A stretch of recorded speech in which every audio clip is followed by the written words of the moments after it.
Hello YouTube.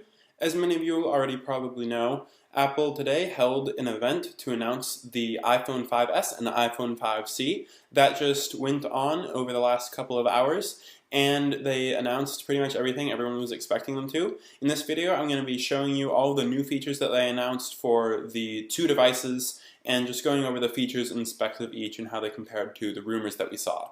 Let's get started.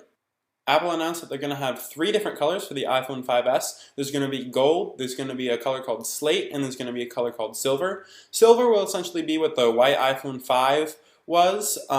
Slate is going to be similar to the iPhone 5 black, but with a slightly more silver backing to it.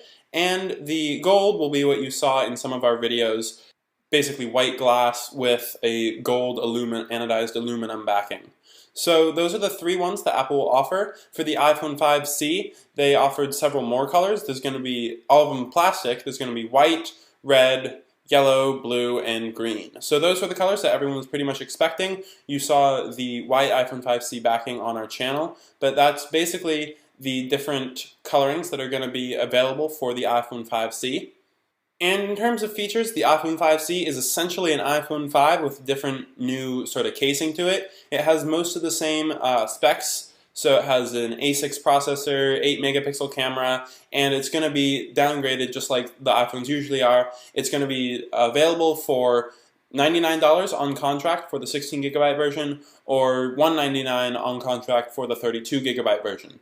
So it's essentially the iPhone 5 but repackaged to give it a nicer look, and also the plastic casing should be a little bit more sturdy than the glass and aluminum, or at least less prone to those bright scratches that some people were experiencing. One of the biggest things people were excited about for the iPhone 5S, the fingerprint sensor, was announced just as expected by Apple. It's called Touch ID, and essentially what it is it enables your fingerprint as a security device for your iPhone.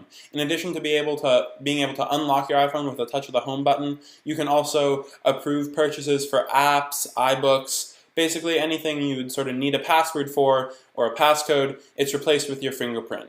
You can have as many fingerprints as you want to authorize multiple people to use a device, or to be able to do it with any other fingers, and it can be used at any orientation just by tapping the home button with your finger. I personally think that's going to be one of the coolest features of the iPhone 5S, because it's just fairly new and it's something that we haven't seen on any iPhone in any capacity before. So I think it'll be pretty interesting to see how well Apple implements it when this device finally gets released. The next generation of processor is also present on the iPhone 5S. It's the A7 chip, and it features a bunch of new features and upgrades. For one, it's the first 64-bit processor on any smartphone in the world. So Apple is very proud about that fact, and it'll leave a lot of capacity for future upgrades of this device. Apple has also made a lot of speed improvements with this chip. It's claimed to be 2 times faster in both CPU speed and GPU speed over the iPhone 5, so that's definitely something that's going to be exciting. In addition to the A7 chip, Apple also announced this new M7 coprocessor, which they're calling the motion coprocessor for the A7.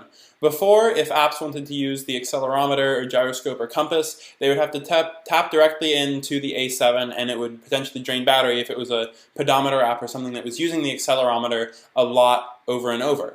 But now this new M7 chip will continually be monitoring the motion data coming from the different accelerometer, gyroscope, compass on the device, and so apps that use those continually, and Apple's already worked with Nike to develop an app that uses the M7 coprocessor, will actually use a lot less battery life, and it will be a much smoother experience.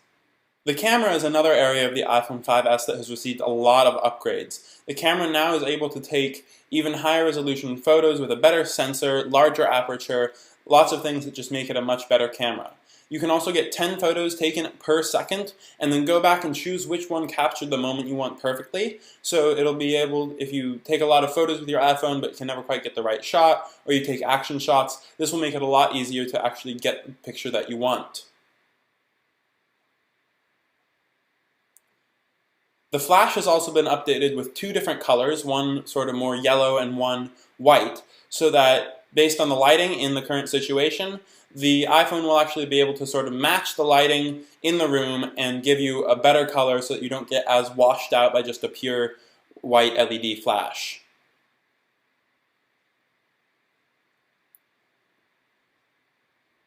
The iPhone camera also has auto image stabilization, so if you're shaking your hand around, it'll try to take a much more stable picture than it could if it was on the iPhone 5 and it got all blurry.